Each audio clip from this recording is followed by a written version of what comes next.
Willis, you have the floor, man. I feel like you spent all Yeah, Yeah, day you're ready to thinking about unload this. I've all been thinking over about this a us. lot today. I'll be honest. Yeah. I want to open up because I think Glenn makes a really good point. Um, which is that I do buy digital games. By the way, I don't want to be this guy who's like everything I buy is physical. Blah blah. I buy digital games all the time. I just recently pre-ordered GTA. I did. I pre-ordered GTA 6. I'm very excited. It's digital only, but I got it digitally. And I think that there's nothing wrong with buying games digitally. You see these people want to make a big argument about like it's wrong to buy digitally and stuff because of all this. I don't think there's anything wrong with it. My biggest grief comes from two things. One is that they're moving in a direction where there's no option. Like there will be no physical releases. Not limited physical release, but none. Nothing at all, right?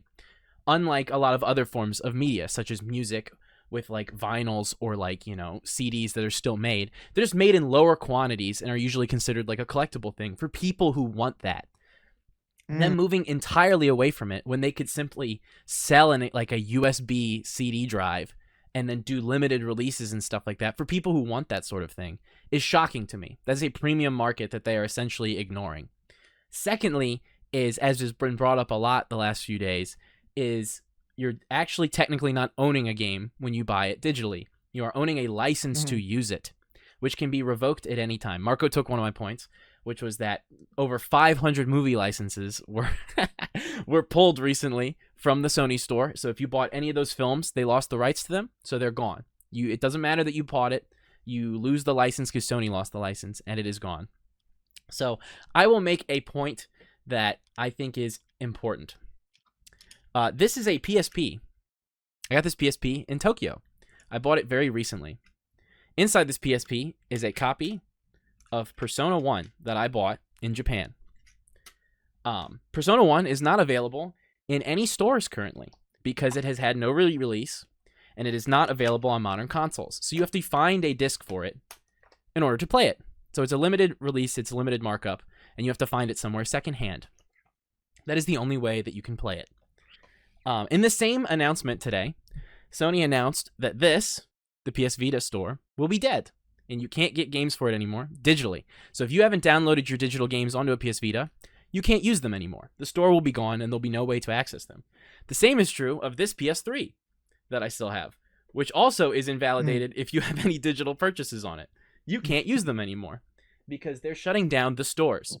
Now, the only way you can access things for those devices, such as that PSP, Vita, or 3, is through secondary markets like this. You buy a disc, and then you can still play it when the servers go down. That's the only way that you can do that. A really good example in recent history of why it's important to have maybe a preserved copy is Hideo Kojima. Famously makes this game that I have a copy of, Metal Gear Solid. He also made a little thing called PT in the 2010s. That's right. You may not have heard of PT because Kojima had a falling out with Konami, which he made the Metal Gear franchise with when he was working on PT, because he believed he was overworked, being forced to do a game he did not want to do, and he believed that his studio was being mistreated, so he didn't want to work with them. They had very good ties with PlayStation at the time, so when they fired him, they had his PT game completely delisted from the PlayStation Store and all digital fronts. It is still to this day inaccessible to play that game, purely because he had a public disagreement with them.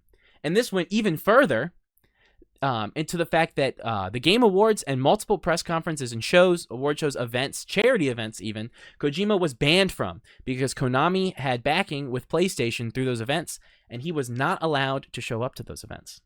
Wow. So he was banned from the Game Awards for many years, as he was multiple other things because Konami didn't want him there. There is no way to access PT unless you pirate it or emulate it, which is unfortunate.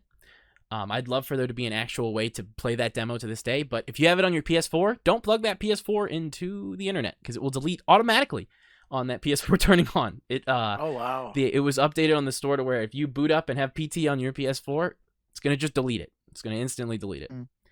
That sucks.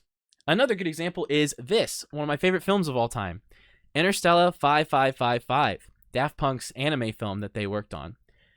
This movie is no longer for physical sale, and the original version of it that is online is gone because recently a studio bought the rights to it and did an AI upscaling reimagining. And that is the only way you can purchase that film digitally now. The original is gone. So you can either watch the low-res rips on YouTube that are on Daft Punk's channel, thankfully, still.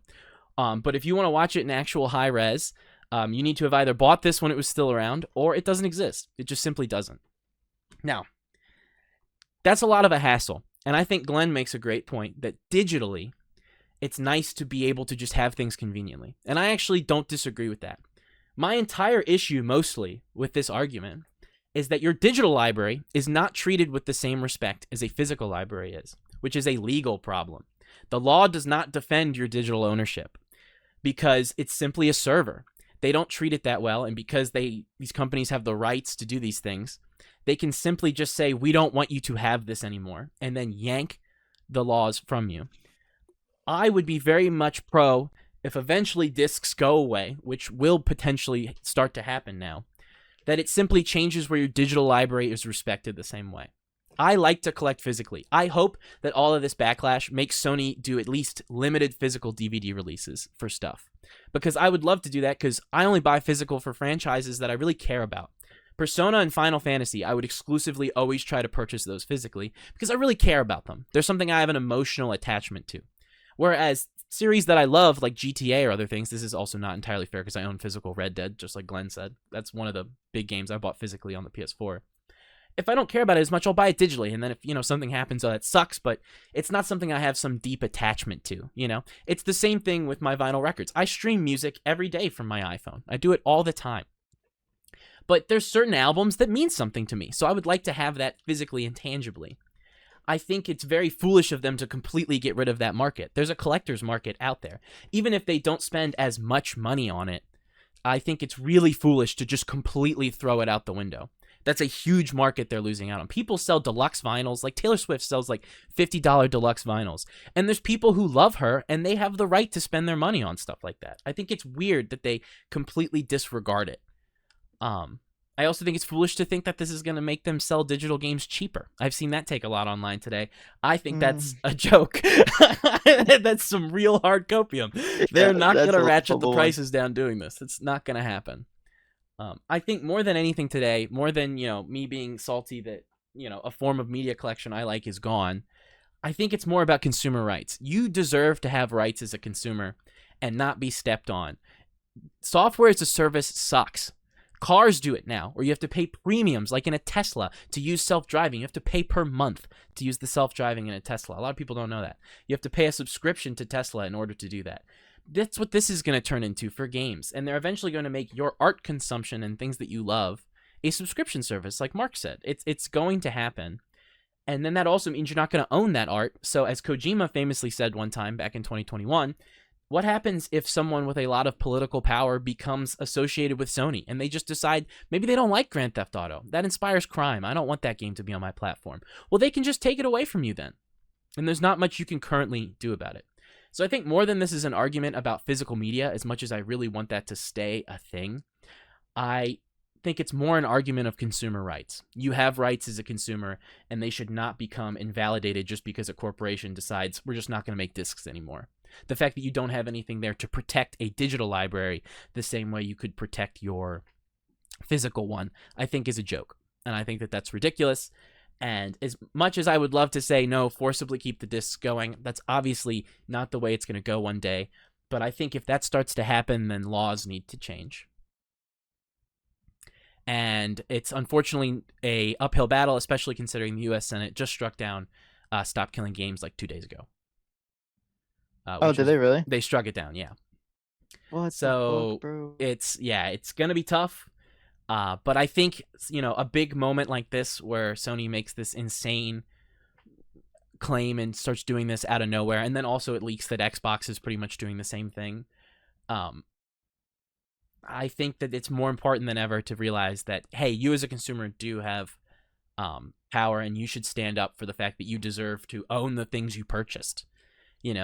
I think a lot of people have let convenience get in the way of that. And that's also why I canceled my PlayStation Plus subscription today.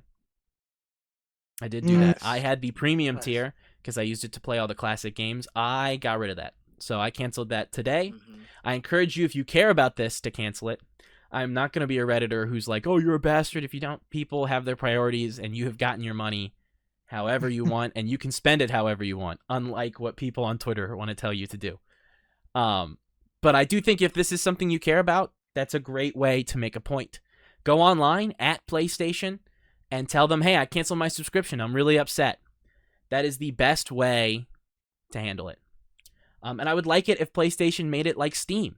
Steam is a great example here because Steam, you can play your downloaded games offline. You can back them up onto a hard drive and they will still run because Steam automatically puts your license in with the file on your computer, which PlayStation does not. And as they're moving towards that digital validation system they're putting in place, if you don't connect to the internet within 30 days, they invalidate all your digital licenses. That doesn't happen on Steam. And I would love to see them implement something like that if digital becomes the standard. But they probably won't because they make more money that way.